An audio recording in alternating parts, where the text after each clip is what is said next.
Hello crafters, this is Yana Smakula. Welcome back to my channel. In this video, I'm showing my die storage system. I love working with dies when I make cards, so I have a lot of dies in my stash, and I keep dies on a top shelf of a rolling cart that fits under my working desk. This works for me as I have all of my most used products right next to my work area. I store my dies on magnetic sheets, allowing me to store them vertically to easily flip through all of the sheets to quickly find what I need. The magnets I use are specialty magnetic vent covers, and I purchased these from Amazon. They come in various sizes. These are 8 inches by 17 inches, and there are 5 sheets in a pack, and that's plenty of storage space. I like to cut my magnetic sheets down to 6 by 6 inches and adhere them to a chipboard or chipboard-like backer to keep them flat and sturdy. The sheets themselves are flexible, they bend easily, and that's not something that's ideal for die storage. If they bend, the dies become loose. In the past, I used to use the Fun Stampers Journey magnetic sheets. They have been discontinued some time ago, and those sheets were cut to 6 by 6 inches. So many of my dies were already stored on the 6 by 6 magnetic sheets. That's why I continue with the 6 by 6 size. I don't want to have 2 different systems. I just want to have one. But if you are starting your magnetic die storage from scratch, you can pick a different size, something that works best for your craft room. Maybe you have a drawer that you want to dedicate to this die storage. You can cut your magnetic sheets to fit inside that drawer. As for the chipboard, I use any leftover chipboard that I can find in the house. Sometimes I use thick cardboard. Sometimes that's chipboard from product packaging. Sometimes the 6 by 6 paper pads have a chipboard back to them, so I can use that too.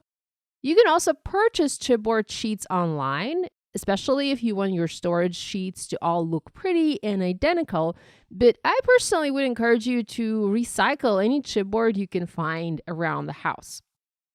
Then I use lots and lots of double-sided tape, and I add it around the perimeter and also in the center of the chipboard piece.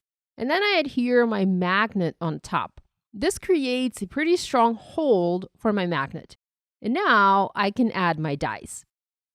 In some cases, I used to do double-sided magnetic sheets, so that I could store the dies on the front and then on the back of my sheet.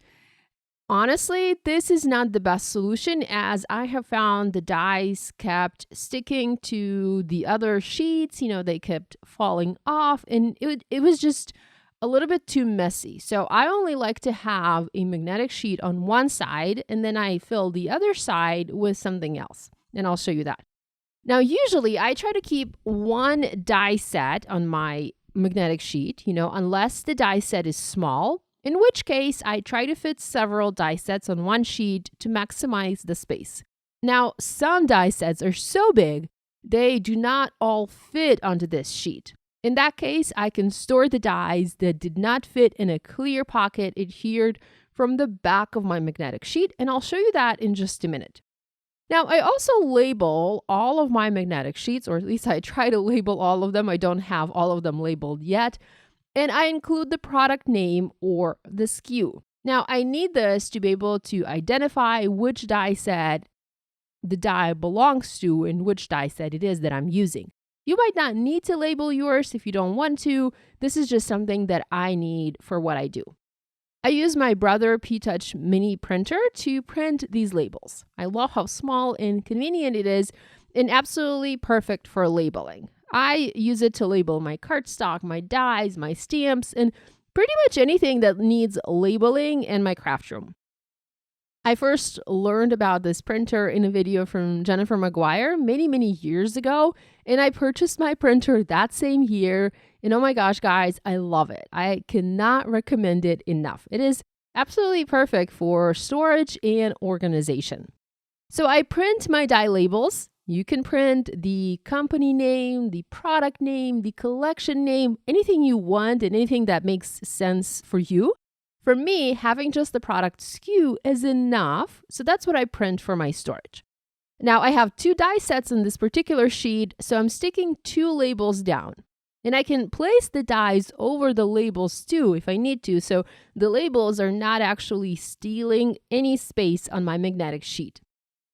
Next, I use clear plastic sleeves. Those are the CD type pockets, and I stick one on the back of my chipboard storage sheet. This is to hold any leftover die cuts that I might have after I'm done using my die set, or even for any dies that I cannot fit onto the magnetic sheet if the die set is too big.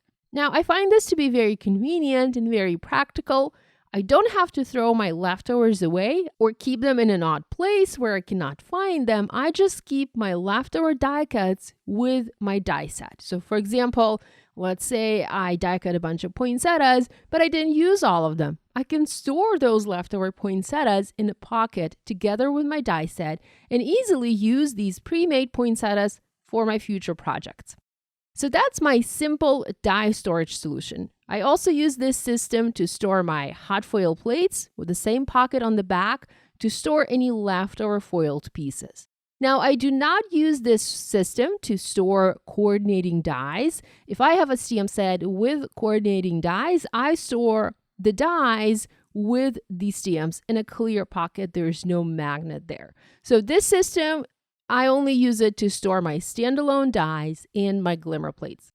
I hope you found this video useful. Thanks so much for joining me today. Love you guys, and I'll see you next time.